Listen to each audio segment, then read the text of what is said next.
10 природных пожаров на землях иных категорий и 3 пожара на землях лесного фонда действуют сегодня на территории Верхоянского улуса. Из них 6 пожаров локализованы на площади 174 695 га. На сегодняшний день нет такого пожара, да, который не обслуживается или не контролируется. Ну, очаги возникают каждый день. Вот 4-5 в нашем районе были кратковременные дожди, сухие грозы. В итоге появились новые термоточки. Это в Эгинском наследии 9 термоточек после сухой грозы, Барласском наследии, Сартанском наследии и Долголасском наследии. Первые лесные пожары здесь были зафиксированы в мае. Режим ЧС в отдельных наследях были объявлены еще в начале июня. Тогда огонь агрессивно начал передвигаться в сторону населенных пунктов. Пожар начался 28 мая. Термоточка с северной стороны поселка, отсюда где-то 15 километров, Аргаян началось. Потом началось, перекинулся через ручья Самаллах, где-то 6 километров от поселка. На территории Янского наслега с 9 июня был введен режим чрезвычайной ситуации в связи с лесными пожарами сначала на участке Челбон. В 1,5 километра от поселка, потом были зафиксированы в дальнейшем, в местности Кирпичная, Канбаза, а также в 3 километрах местности озера Амосово и местность Свинячая. Здесь, в населенном пункте Ютях, огонь успел причинить ущерб местным аграриям. Там у них теплица сгорела и два сарая. И как мне, посевы на 70 тысяч, по-моему, сказал Семен Захарович. Будем, конечно, стараться им помочь чем-то. Тогда на борьбу с огнем вблизи сел вышли почти все жители этих наслегов. Уже в первый же день они одержали победу, не дав огню перейти в населенные пункты и причинить еще больше ущерба. У нас 11 июня начался пожар. Это от моего дома где-то 400 метров было. Вспыхнуло после обеда. Хорошо, что днем начался, поэтому мы спасли. Пришла от центра Улуса большая помощь, и почти весь поселок Старый Млад вышли на тушение пожара, потому что это неожиданно было. Сейчас режим повышенной готовности действует в Адычинском и Табалахском наслегах. Именно на землях этих муниципальных образований сегодня бушуют лесные пожары.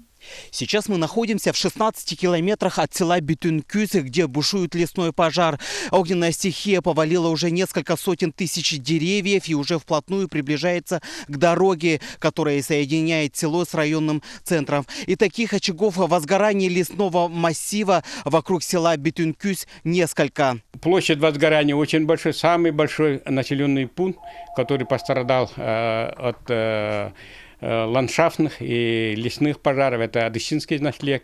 Мы все мероприятия по локализации выполнили. Сейчас ведем мониторинг и патрулирование, караулирование из числа местного населения.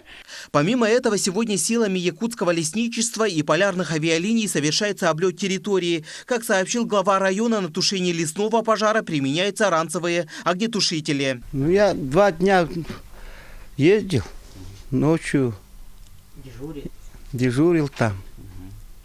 И рову копали там, но все равно слишком большой огонь. Будем проводить минполосы по периметру этого пожара.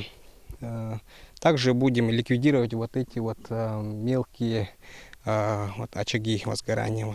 На слегах руководители организаций и учреждений дежурят 24 часа посменно. По распоряжению глав муниципальных образований населению были рекомендованы ряд поручений. Раздали привязочные материалы, раздали. И распоряжение было о том, что в каждом доме по 4 бочки запасались. Астматиков и этих нет пока. Ну, бывало, с сердечно-сосудистым заболеванием обращались 2-3 человека, и все в течение этого беременения. С ходом проведения превентивных работ и как обстоит ситуация с пожарами в Верхоянском районе ознакомился и глава региона Айсен Николаев. Он 27 июня побывал здесь и совершил облет территории, где сегодня и властвует огненная стихия. Горящая это была вот, это Арангастах.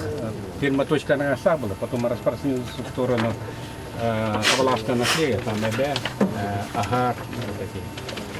И там до 60 человек работает.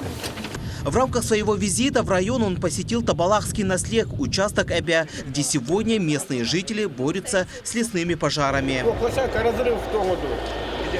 Разрывы сделали где-то на 20 километров. Здесь рядом есть ручей до него, а дальше техника не может проехать. Поэтому с другой стороны пошла другая бригада. Воды нету нигде. И еще одна проблема, что нету большой техники. Это очень плохо. Глава региона поблагодарил местных жителей за то, что они объединились в борьбе с огнем, который сегодня уже погубил сотни тысяч гектаров таежной зоны, и пообещал, что необходимая помощь обязательно будет. Я вижу, что на самом деле по местным администрациям работа по мобилизации населения тоже организована. И сегодня свыше 300 человек работают уже постоянно на ликвидации, локализации пожаров. Вместе с тем, конечно же, потребовалось еще ряд решений сегодня принять по выделению дополнительного топлива, по выделению дополнительных средств для того, чтобы более оперативно все-таки мы могли решать вопросы по пожаротушению. Между тем, основной причиной возникновения лесных пожаров сегодня называют сельхозпал и человеческий фактор. Не очень правильно проведенных сельхозпалов у нас несколько термоточек появилось, и вот они постепенно уже превратились в очень большие пожары. Ну и то, что сухая погода вот здесь стоит практически вот как раз середины мая, способствовало тому, что сегодня площадь, уже пройденная пожарами, она составляет уже порядка 200 с лишним тысяч гектаров. Пока, конечно, мы не выяснили, вот точно за руку никого не ловили. Ну, или предположительно это или самовозгорание, или человеческий фактор, конечно, может быть присутствовать. Глава Верхоянского района отмечает, что распространению огня по территории сыграли сразу несколько факторов. Сейчас рано говорить конкретно, от чего причина пожара. Конечно, здесь есть несколько факторов надо учесть. Это зимнее время очень мало было осадков, ранняя весна, сход и отсутствие осадков. Конечно, здесь есть, будем говорить, недоработка местных глав среди населения. Вот, предупреждение и сразу локализация очагов возгорания. Сегодня контролирующие надзорные органы считают общий ущерб от лесных пожаров в районе. Возбуждено уголовное дело работниками лесничеств совместно с дознавателями МЧС России по республике и сотрудниками МВД проводится работа по установлению виновников лесных пожаров.